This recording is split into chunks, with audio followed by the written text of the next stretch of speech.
Hey everybody, it's Sam here, the second half of Double Player, and today I just wanted to give you all a quick introduction on what this new segment was. This is going to be the Double Player Points segment, and for right now I'm just doing it solo. I haven't been able to get Banana to do it with me, but this is just going to be games that I'm more passionate for, that maybe Banana hasn't played, or that wouldn't really work in our Double Player podcast style, that are not exactly single player. For instance, this first game, Streets of Rogue, I've mainly played co-op with other friends that aren't Banana. And so I just wanted to get this out there. I mean, it's a game I'm really passionate about. I love playing it. There's just so much to do, and it's always fun, even when you lose, because usually you put yourself in that position and it just happens. But yeah, I just wanted to let you all know. Hope you're all doing well, and we're going to get into this video. Streets of Rogue is an incredible action roguelite experience that I have not seen replicated in modern gaming or anything in the past either. It came out in 2019, made by a single Matt Dabrowski and published by Tiny Build, who has published a lot of indie games in the past, such as Hello Neighbor, the whole franchise, The Bookwalker, Thief of Tales just recently, and Despot's Game. So they're quite a established publisher who have done popular games in the past, and this one is no different. This is probably one of their top ones as well, along with Bookwalker and Despot's Game, Hello Neighbor. It is very successful from what I've seen. It has amazing reviews on Steam, which is what I've played it on PC. It is available also on PlayStation 4, Xbox One, and the Nintendo Switch. Enough background though, let's get into the first point. The first point is going to be Streets of Rogue's setting. It begins in slums, then it goes to industrial, then park, then downtown, then uptown, and finally ending in the mayor village. Each city has its respective dwellers. There's cops, thieves, shop owners, drug dealers, gangs, mobsters, and begrudging slum dwellers around in each one. And the levels get more challenging by implementing new weaponry in them. So maybe at the beginning you just start with melee weapons. Citizens will have baseball bats, police will have batons, but as you work up your way, you find that the park, they maybe start getting pistols, or in the uptown they start getting fully automatic machine guns, just making it harder for you to get around with whatever playstyle you wanted to choose.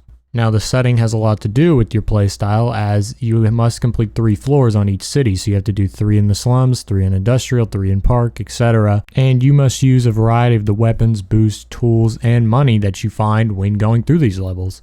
You would use the weapons you found to commit violence. You would use them to also instill fear through threatening. You can use the money to bribe the police officers, to bribe people to give you things. You can even use your abilities. Each characters have certain traits and abilities that they can use to either scare people, maybe people will like them and will give them things. It all depends on the character you chose and the setting, what kind of people live there.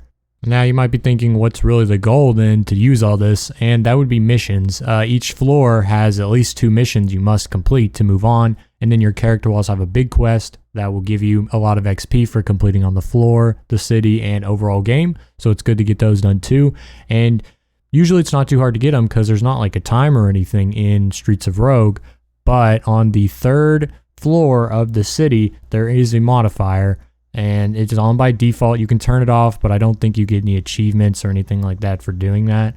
And these can be things like zombie apocalypse. When people die, they turn into zombies. It can be bombs dropping from the air. It can be there's a war going on between cannibals and soldiers, so you need to stay out of the way. There's a lot of different things that can really hinder getting those missions complete. So sometimes you just have to go really fast. Now that's all really the basics of the setting of Streets of Rogue. So we're going to go to point number 2, which is the characters. There are 26 base characters in Streets of Rogue, and they are as follows: the slum dweller, soldier, gangster crab form, thief, shopkeeper, gangster blood, bartender, hacker, doctor, scientist, gorilla, cop, vampire, wrestler, assassin, comedian, jock, shapeshifter, investment banker, werewolf, cannibal, slave master, zombie, firefighter, mobster, and robot. Streets of Rogue also contains 6 DLC characters that are in a paid expansion pack, and these are the Bouncer, Courier, Alien, Goon, Demolitionist, and Mech Pilot. Now, each character functions different because they have traits. Now, some do share traits here and there, but they all have a unique trait, and then some actually have special abilities, and no character shares the same special ability. Traits and special abilities really affect characters because, for instance, the biggest one is probably the shapeshifter. It has terrible base stats, and its traits only hurt it with wanted, diminutive, and antisocial, which, I mean, all sound bad. I don't really need to explain it, but it has the unique special ability to shapeshift. It possesses people by jumping into their bodies when it stands behind them, and now you can function as different characters entirely, and no one will know that it is the shapeshifter hiding behind them. So with the 36 characters and all their traits and special abilities, you can actually make 16 custom characters all at once by mixing, matching traits, special abilities, and using a point system. You can make non-overpowered and overpowered characters. So the non-overpowered characters mean you're within the 20-point maximum for what you're giving your characters. So if you give them stats, you're just using 2 points. Certain abilities cost a lot more than 2 points. I made one character really good because he had this bloodthirsty ability that basically made it so whenever he killed somebody, he would heal 10 off that, but it would cost 16 points. So what I did was I'd have to take a bunch of bad traits, which made a lot of people attack me, but since when I killed him I healed, it was actually worth it in the end, and I was able to keep it right at 20 points, making it a non-overpowered character. But if you're just looking for fun, you can stack as many abilities on and go way over. I think I have a 50-point character, but you won't get anything from using them besides pure enjoyment. The characters of Streets of Rogue really are some of the best in all of roguelites. I believe that they just lead to so many different varieties of playthroughs, play styles, whatever you want to do in this game, these characters can get it done, and I just love that. With all the knowledge on the characters, I think it's time to jump to point number 3. Items, the second backbone to characters. It's just what your characters are going to be interacting with to go through the world. Your traits and special abilities can't carry you the whole way, and the items that are placed throughout the Streets of Rogue world is what is going to need to carry you to achieve your playstyle and victory. There are a lot of items in Streets of Rogue, but they're very straightforward and don't get too confusing like certain items I've been playing in roguelites recently. All the items really fall into basic categories such as melee weapons, ranged weapons, explosives, positive or negative attributes, summons, weapon attachments, tools, healing, and food. Since every item builds the survivability of what your playthrough is, a lot of the better ones that are going to help carry you don't show up till later in the cities. So usually you're just dealing with pretty basic melee items to begin with before you get hacking devices and hypnosis items as well to just make it a little more fun, especially if that's one of the classes you're playing that works with hypnotizing and hacking. But some characters do start with some of the rare items that show up later. For instance, the soldier starts with a machine gun, which you usually wouldn't see till about Park. The items of Streets of Rogue really only add fun to it. It's nothing that's too difficult to pick up on. Each one has a quick description of what it does, and mainly straightforward. You know, there's a lot of guns, rocket launchers, explosive items, so nothing that's really too hard to grasp. So I think it's time to jump to our final point. The replayability of Streets of Rogue is incredible with the 32 character roster plus 16 custom ones if you want to try something new that you can't find from the basic ones. Not to mention the multiplayer combined with every item, modifier, and even multiple endings that you can achieve in the game.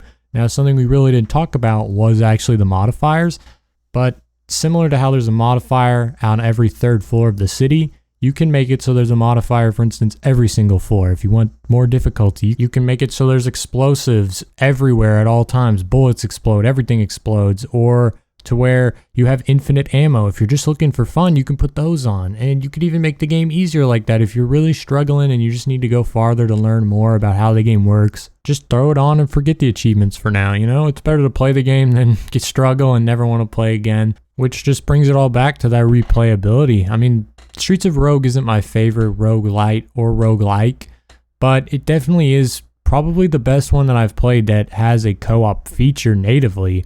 A lot of other ones you might have to mod and it's not a full co-op thing, or there just is no co-op. My favorite one ever is probably Hades. There's no co-op there, and one I'm really enjoying right now is Noida, which has a co-op mod, but it's not a true co-op mod. This just runs on the Steam servers. I'm sure it runs on Xbox and PlayStation, Nintendo servers as well. And you can just play with your friends there. You can even have people over, play on the same screen. It's amazing what they've done with the game plus co-op, with all the characters to just combo around or just both run soldier and run through the game.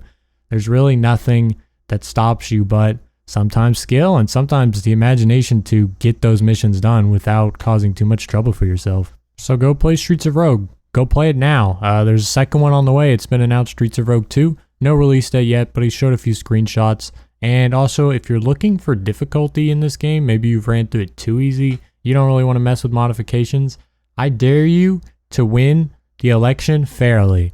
Don't pay for it. Don't take the guy's hat. Don't bribe him. Don't do anything. Win it completely fairly with nothing. I dare you to. That or try to win the game with Investment Banker, because I never figured him out and so I just think he sucks. But that's going to be it for this Streets of Rogue episode. I appreciate everyone for watching. Let me know how this can be improved on, and if you've played it and agree with the points, I just want to hear from y'all. I appreciate y'all. Take care. Sam out.